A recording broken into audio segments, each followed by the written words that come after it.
Hari ini kita akan mereview bagaimana perkembangan di pasar Ngrambe. Ini kambing-kambingnya. Ini hari ini cukup ramai sekali untuk pedagangnya. Banyak sekali kambing-kambing jumbo. Untuk harganya, untuk harga jantan yang siap untuk persiapan kurban, harganya cukup stabil.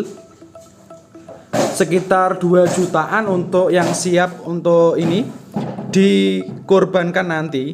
Sedangkan ini untuk jagalan harganya cukup turun karena kondisi juga pembelinya sekarang sudah mulai sepi karena beberapa tempat untuk di Ngawi udah mau persiapan untuk panen raya. Nah, jangan lupa kalau ke pasar Ngrambe kita juga harus makan sate. Sate yang enak. Ini seperti ini di samping dari pasarnya.